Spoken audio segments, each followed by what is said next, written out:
नमस्कार मित्रांनो, स्वागत आहे आपल्या यूट्यूब चॅनल महाजॉबमध्ये। मित्रांनो, महाजॉबच्या आजच्या एपिसोडमध्ये आपण एका नवीन भरतीबाबतचा अपडेट या ठिकाणी घेत आहोत, ज्यामध्ये गट ब व गट क मधील पदांसाठी या ठिकाणी भरतीची एक नवीन जाहिरात प्रसिद्ध करण्यात आलेली आहे। एकूण 731 जागा आहेत, ज्यासाठी 12वी उत्तीर्ण हे बेसिक क्वालिफिकेशन तुमचं राहणार आहे, ज्यासाठी तुम्हाला अर्ज करताना मात्र 100 रुपये फॉर्म फी आकारलेली आहे। महाराष्ट्रामध्ये अनेक ठिकाणी एक्झाम सेंटर्स आहेत, ज्याबाबतची माहिती सुद्धा आपण आजच्या व्हिडिओमध्ये या ठिकाणी घेणार आहोत। चला तर मग व्हिडिओ सुरू करूया। त्याअगोदर मित्रांनो, मेक शुअर चॅनल नवीन असाल तर माझ्या चॅनल नक्की सबस्क्राईब कराल। जॉब रिलेटेड डेली अपडेट देण्याचा प्रयत्न मी या ठिकाणी या चॅनल मार्फत करत असतो। बघा मित्रांनो, जाहिरात जी आहे ती या ठिकाणी प्रसिद्ध करण्यात आलेली आहे। SSC अर्थात स्टाफ सिलेक्शन कमिशन मार्फत सेंट्रल गव्हर्नमेंटच्या अंडर येणारे जे काही डिपार्टमेंट आहेत त्यासाठी रिक्रुटमेंट होत आहे। तुम्हाला महाराष्ट्रामध्ये सुद्धा नोकरी ठिकाण मिळू शकतं। यामध्ये तुम्ही बघू शकता, स्टाफ सिलेक्शन कमिशन मार्फत ही रिक्रुटमेंट या ठिकाणी होण्यासाठी ही जाहिरात या ठिकाणी 24 एप्रिल 2026 पासून या ठिकाणी रिलीज करण्यात आलेली आहे। यामध्ये बघा काय म्हटलेलं आहे त्यांनी, staff selection commission will hold an open competitive computer based examination असणार आहे। डायरेक्ट रिक्रुटमेंट बेसिसवर स्टेनोग्राफर ग्रेड सी मधलं हे पद आहे, ग्रुप बी मधलं हे पद आहे नॉन गॅझेटेडचं, तर स्टेनोग्राफर ग्रेड डी हे ग्रुप सी मधलं पद आहे, ज्यासाठी ही रिक्रुटमेंट या ठिकाणी होत आहे। जे काही व्हेरियस मिनिस्ट्रीज आहेत, डिपार्टमेंट्स आहेत, ऑर्गनायझेशन्स आहेत, सेंट्रल गव्हर्नमेंटच्या अंडर येणारे स्टेट्स युनियन टेरिटरीज मध्ये ही रिक्रुटमेंट होत आहे।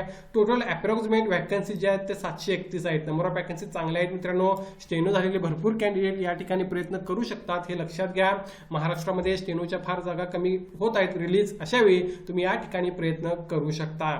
पुढे बघूया आपण या ठिकाणी मित्रांनो त्यांनी ऍडिशनल काय सांगितलं आहे। तर बघा, सर्वात अगोदर आपण बघणार आहोत यासाठी लागणारे एज्युकेशन क्वालिफिकेशन काय आहे। तर बघू शकता, candidate must have pass 12th standard or equivalent examination from a recognised board or university. थोडक्यात सांगायचं झालं तर 12वी उत्तीर्ण असाल तर तुम्ही एलिजिबल होता या ठिकाणी अर्ज करण्यासाठी। आता या ठिकाणी जर बघितला तर क्वालिफिकेशन मध्ये त्यांनी असं स्पेसिफिक स्टेनोचं स्किल कोणतं आहे ते मागितलेलं नाही आहे, मात्र तुमची एक्झाम होणार आहे त्यामध्ये त्यांनी सांगितलं आहे, ज्याबाबतची माहिती मी तुम्हाला या ठिकाणी देणार आहे।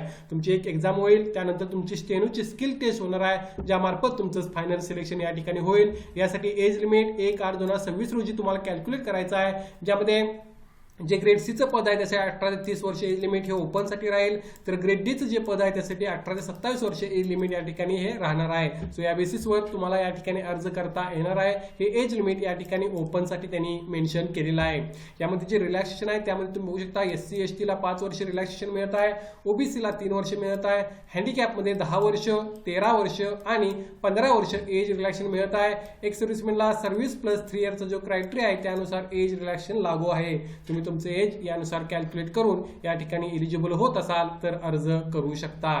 त्यानंतर बघा, स्कीम ऑफ एक्झामिनेशन यासाठी कशा प्रकारे एक्झाम तुमची होणार आहे।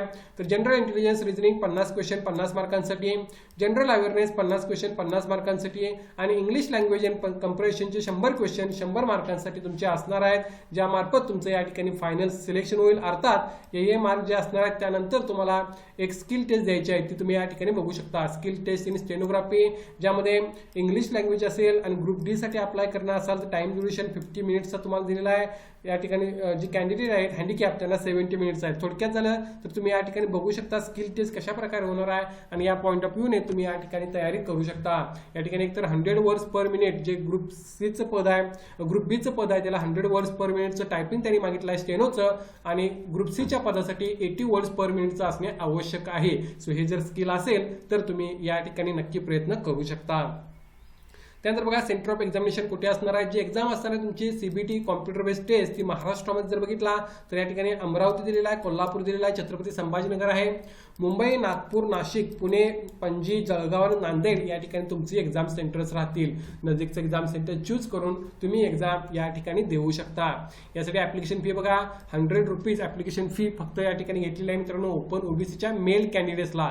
जर तुम्ही वुमन कॅन्डिडेट असाल, कोणत्याही कॅटेगरीमधले SC ST हँडिकॅप किंवा एक्स सर्व्हिसमॅन असाल तर तुम्हाला कोणतीही फॉर्म फी घेतलेली नाही। विदाउट ऍप्लिकेशन फी तुम्ही या पदांसाठी अर्ज जो आहे तो करू शकता। या पदांसाठी अप्लाय करण्यासाठी मित्रांनो तुम्हाला महत्त्वाचे डेट्स एक वेळ बघून घ्या। 24/4/2026 पासून सुरुवात झालेली आहे, 15 मे 2026 पर्यंत तुम्ही ऑनलाईन अप्लाय करू शकता। यासाठी ऑनलाईन अप्लाय करण्यासाठी तुम्हाला जी वेबसाईट आहे स्टाफ सिलेक्शन कमिशनची त्याला ऑफिशियली व्हिजिट करायचं आहे। Schedule of computer based examination ही जुलै-ऑगस्ट 2026 मध्ये होईल असं त्यांनी टेंटेटिव्हली ऑलरेडी सांगितलं आहे। याची लिंक मी डिस्क्रिप्शनमध्ये मेन्शन करेन, तिथे जाऊन तुम्ही अधिक माहिती घेऊ शकता। फार चांगली संधी आहे मित्रांनो, प्रयत्न करणे या ठिकाणी या पदांसाठी आवश्यक आहे।